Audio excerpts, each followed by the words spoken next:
Lion international district 322D Lions club of ডিব্ৰুগড়ৰ উদ্যোগত আৰু আশাপুৰ কল্যাণজ্যোতি সংঘৰ সহযোগত ৩ নং বিনয়গতীয়া LP স্কুলত আজি এটি বিনামূলীয়া স্বাস্থ্য পৰীক্ষা শিবিৰ অনুষ্ঠিত হয়। ডিব্ৰুগড় উদ্যোগত আৰু কল্যাণজ্যোতি সংঘৰ সহযোগত আৰু অসম চিকিৎসা মহাবিদ্যালয় মেডিচিন বিভাগৰ সহযোগত আৰু ডিষ্ট্ৰিক্ট ব্লাইণ্ডনেছ কণ্ট্ৰল ছ'চাইটিৰ সহযোগত আমি ইয়াতে আজি স্বাস্থ্য পৰীক্ষা শিবিৰ এটা অনুষ্ঠিত কৰিছোঁ।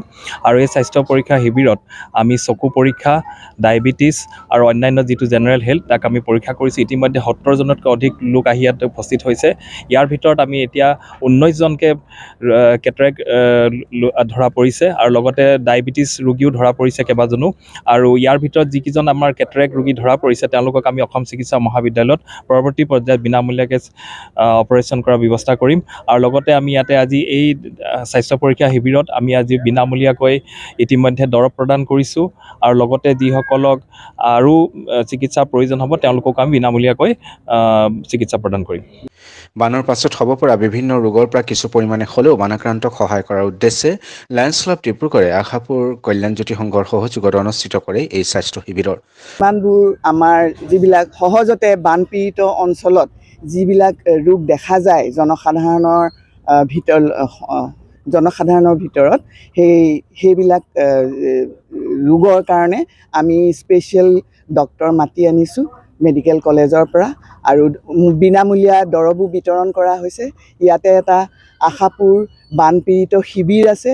শিবিৰত এই অঞ্চলত যিবিলাক ঠাইত যিবিলাক গাঁও বানত বুৰি আছে সেইসকল মানুহ আহি পেলাই শিবিৰত আশ্ৰয় লৈছে আৰু তেওঁলোককো আমি এই আমাৰ যিটো অনুষ্ঠান আজি বিনামূলীয়া স্বাস্থ্যৰ শিবিৰটোলৈ তেওঁলোককো আমি আমন্ত্ৰণ কৰিছোঁ আৰু প্ৰায় 100জনমান তেওঁলোকৰ পৰা আহিছে।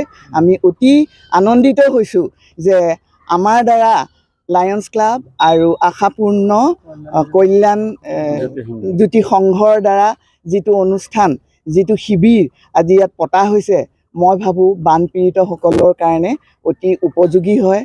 উক্ত স্বাস্থ্য পৰীক্ষা শিবিৰটিত অঞ্চলটোৰ ৰোগীসকলৰ স্বাস্থ্য পৰীক্ষা সম্পন্ন কৰাৰ লগতে অভিজ্ঞ চিকিৎসকৰ দ্বাৰা পৰামৰ্শ প্ৰদান কৰাৰ লগতে ৰোগীসকলক বিনামূলীয়াকৈ প্ৰয়োজনীয় ঔষধো বিতৰণ কৰা হয়।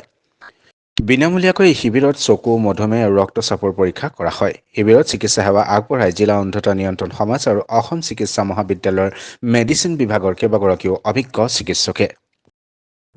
আজি এই শিবিৰৰ যোগেদি আমি এতিয়াই অনুভৱ কৰিছোঁ আমাৰ গাঁওবাসীয়ে যথেষ্ট বেমাৰ লৈ আছিলে। তেওঁলোকে কেটেৰেক্টৰ প্ৰায় 80% মহিলা কেটেৰেক্ট ধৰা পৰিছে। চুগাৰো আপোনাৰ 550লৈকে চুগাৰ লৈ আছে, 350লৈকে চুগাৰ লৈ থকা মহিলাসকল আজি ধৰা পৰিছে আৰু এজন পুৰুষৰ চুগাৰ প্ৰায় ল' হৈ গৈছিলে।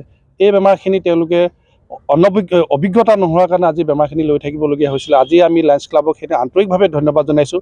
এই বেমাৰৰ যিখিনি উদঘাটন তেওঁলোকে কৰিলে আৰু যি সুন্দৰ পৰামৰ্শ দিছে এই পৰামৰ্শখিনি আমাৰ গাঁওবাসীক আজি উপকৃত কৰিব আৰু ভৱিষ্যতলৈ আমি আশা ৰাখিম এনেকুৱা এটি সুন্দৰ স্বাস্থ্য শিবিৰ যাতে আমাৰ ইয়াত আয়োজন কৰি আমাৰ এই দুখীয়া এই যিখিনি কৰ্ম কৰি থকা মানুহখিনিক যাতে উপকৃত কৰে আৰু এটি সুপৰামৰ্শ আমাক যাতে স্বাস্থ্যৰ ক্ষেত্ৰত আৰু অনাগত দিনবিলাকতো যাতে আমাৰ গাঁওবাসীক আহি এনেদৰে দিহা পৰামৰ্শ দি উপকৃত কৰে তাৰ বাবে আমি অনুৰোধ জনাইছোঁ। আমি সকলোকে আমি এই কাৰ্যসূচীখিনি আজি আমি এসপ্তাহৰ পৰা আমি প্ৰস্তুতি চলাই আছিলোঁ। গাঁওবাসীক বুজাই আছিলোঁ যে আমাৰ এনেকুৱা এটা শিবিৰ হ'ব, আপোনালোকে ওলাই আহিব আৰু তেওঁলোকেও সহযোগ কৰিছে। তাৰ বাবে আজি আমি নথৈ আনন্দিত হৈছোঁ আৰু সদৌ শেষত আমি সংবাদসেৱী আপোনালোকলৈ ধন্যবাদ জ্ঞাপন কৰিছোঁ।